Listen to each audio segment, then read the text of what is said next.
மத்திய தேர்தல் ஆணையத்தின் வாக்காளர் பட்டியல் குளறுபடி தொடர்பாக கோவை டவுன்ஹால் பகுதியில் காங்கிரஸ் கட்சி சார்பில் கையெழுத்து இயக்கம் நடைபெற்றது.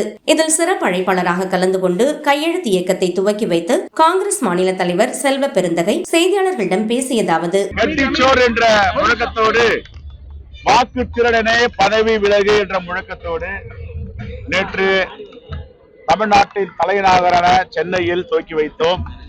இன்று கொங்கு மண்டலத்தின் தலைநகரான கோயம்புத்தூரில் இந்த வாக்கு திருட்டை தடுக்க வேண்டும், வாக்கு திருடியவர்கள் பதவி விலக வேண்டும் என்ற முழக்கத்தோடு எங்களுடைய மாவட்ட தலைவர்களுடைய ஏற்பாட்டில் இந்த நிகழ்ச்சி நடந்திருக்கிறது. இந்தியா முழுவதும் நகரங்களிலும் கிராமங்களிலும் அனைத்து மக்கள் அதிகமாக புழங்கும் இடங்களிலும் இந்த கையெழுத்து வேட்டையை துவக்கி வருகிறார்கள். 2 கோடி லட்சியத்தோடு இந்த கையெழுத்து இயக்கத்தை நாங்கள் ஆரம்பித்திருக்கிறோம்.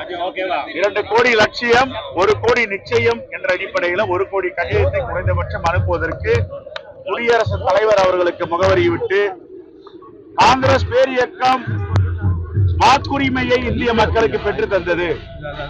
இப்பொழுது வாக்கு திருடுபவர்களிலிருந்து பாதுகாத்து வாக்குகளை அபகரிக்கும் கும்பலிடமிருந்து ஜனநாயகத்தை பாதுகாக்க, வாக்குரிமையை பாதுகாக்க இந்த கையெழுத்து இயக்கத்தை நாங்கள் நடத்தி இருக்கிறோம்.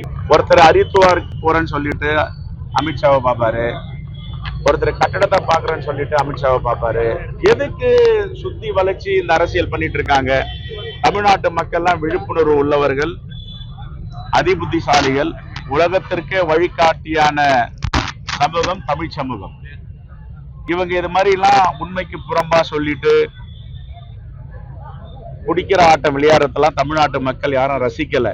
நேர்மையா சொல்லுங்க, எங்களுக்கு பிரச்சனை இருக்கு, நாங்க சந்திக்க போறோம்னு. வீட்டு உரிமையாளர் யாரு? அதிமுகவுடைய உரிமையாளர் அண்ணன் எடப்பாடி பழனிசாமி அவர்கள். பஞ்சாயத்து யார் பண்றது? அமித்ஷா பண்றாரு. ஜனநாயகம் இந்த நாட்டுல இருக்கா? நான் வீட்டு முதலாளின்னா வீட்டு முதலாளி நான் தான் சொல்லணும் யார் இருக்கணும் இருக்கக்கூடாதுன்னு, நான் தான் விதிக்கணும் விதிய. ஆனா வாடகைக்கு வந்துட்டு டெல்லியில இருந்து இங்க வாடகைதாரர்கள் ஒரு வீட்டை அபகரிக்க நினைப்பதும் பஞ்சாயத்து செய்வதும் எந்த விதத்தில் நியாயம்? இதைத்தான் மகாராஷ்டிரால பண்ணாங்க, பீகார்ல பண்ணாங்க, ஹரியானால பண்ணாங்க, டெல்லியில பண்ணாங்க, ஆந்திரால பண்ணாங்க. உச்சபட்சமா இன்னைக்கு தமிழ்நாட்டுல ஒரு அதிமுகவை 4 அதிமுக ஆக்கினாங்க. இப்ப பாட்டாளி மக்கள் கட்சி 1 இருந்தது 2 ஆக்கினாங்க. ஒரு முக்கிய செய்தி என்னன்னா, இன்னைக்கு பாட்டாளி மக்கள் கட்சியுடைய செயல் தலைவர் அண்ணன் ஜி.கே. மணி அவர்கள் பேசும்போது சொல்றாரு, தேனாம்பட்டையில இருந்த எங்களுடைய முகவரியை திலகர் தெருவுக்கு மாற்றி இருக்கிறார்கள், எங்களுக்கு தெரியாம எப்படி தேர்தல் ஆணையம் மாற்ற முடியும்னு இப்போ சங்கடப்பட ஆரம்பிச்சிட்டாங்க. இதுதான் பாஜகவுடைய சித்து விளையாட்டு. நாங்க முதல்லயே சொன்னோம், பாஜக எந்த மாநிலத்தில் நுழைந்தாலும் அங்க இருக்கின்ற ஜனநாயகத்திற்கு ஆபத்து. ஆமை நுழைந்த வீடுன்னு சொல்லுவாங்க. பாஜக எந்த மாநிலத்தில் நுழைகிறதோ ஆமை புகுந்த வீடாகத்தான் மாறுது. இப்போ தேனாம்பேட்டை பாட்டாளி மக்கள் கட்சியுடைய முகவரி திலகர் தெருவுக்கு மருத்துவர் ஐயா நிறுவனருடைய கையொப்பம் இல்லாமல், அவருடைய அனுமதி இல்லாமல், அவருக்கு தெரியாம மாத்துறது யாரு? இது எவ்வளவு பெரிய துரோகம், தமிழ்நாட்டுக்கு செய்யற துரோகம். தேர்தல் ஆணையம் செய்யலாமா? எப்படி அங்கீகரிக்க முடியும்? அவங்க சொல்றாங்க இல்லையா, 25ஆம் தேதியோட ஆகஸ்ட் மாசம் காலாவதி ஆகிவிட்டது. அப்படி சட்ட சிக்கல் அவங்களுக்குள்ளே பேசிக்கிட்டாங்க. நாங்க அவங்க கட்சிக்குள்ளேயே தலையிட விரும்பல. தேர்தல் ஆணையம் எந்தவித வெரிபிகேஷனும் பண்ணாம இப்போ பாட்டாளி மக்கள் கட்சிக்குள்ள பிரச்சனை இருக்கு தெரியுமா தெரியாதா? யார் யாரெல்லாம் பத்திரிகை படிக்கிறாங்களோ, யார் யாரெல்லாம் தொலைக்காட்சி பாக்குறாங்களோ, தமிழ்நாட்டு மக்கள், இந்திய மக்களுக்கு தெரியும். ஒரு சமூக நீதிக்காக போராடிய கட்சி இன்னைக்கு பிரச்சனையில் இருக்கு, சங்கடத்துல இருக்கு. தேர்தல் ஆணையத்துக்கு தெரியாதது எந்த அதிகாரி தேர்தல் ஆணையத்துக்கு சார் இங்க கொஞ்சம் பிரச்சனை இருக்கு, நிறுவனருக்கும் தலைவருக்கும் சொல்லி இருக்க மாட்டாங்க? அப்ப வெரிஃபை பண்ணமா, வெரிஃபை பண்ணக்கூடாதா? வெரிஃபை பண்ணாமையே தேனாம்பட்டையில இருந்து திலகர் தெருவுக்கு ஒரு தேர்தல் ஆணையம் அதை மாத்துது அப்படின்னா, இதை விட ஜனநாயக படுகொலை எங்கேயாவது நடக்குமா? ஜனநாயக படுகொலையை பாட்டாளி மக்கள் கட்சியில் பாஜக செய்திருக்கிறது. அது விசுவாசம் கிடையாது, அதுக்கு பேர் சந்தர்ப்பம் பார்த்துட்டு இருக்காங்க. அதுக்கு பேர் எப்படி விசுவாசம் என்னவீங்க? மிரட்டுறீங்க, இடி அனுப்புவீங்க, இன்கம் டாக்ஸ் அனுப்புவீங்க, சிபிஐ அனுப்புவீங்க, மிரட்டுவீங்க, இயங்க விடாம தடுப்பீங்க. பலமா இருக்கிறவங்க நிமிர்ந்து நிக்கிறாங்க, பலம் இல்லாதவர்கள் சரணடைஞ்சிடுறாங்க. அதான் தமிழ்நாடு நடக்குது. என்ன தன்மான உதய மின் திட்டத்தை விட்டு கொடுத்துட்டாங்க, நீட்டு தேர்வை விட்டு கொடுத்துட்டாங்க, ஜிஎஸ்டியில கையெழுப்பமே இட மாட்டேன்னு அம்மையார் ஜெயலலிதா அவர்கள் சொன்னாங்க, அதையும் விட்டு கொடுத்துட்டாங்க.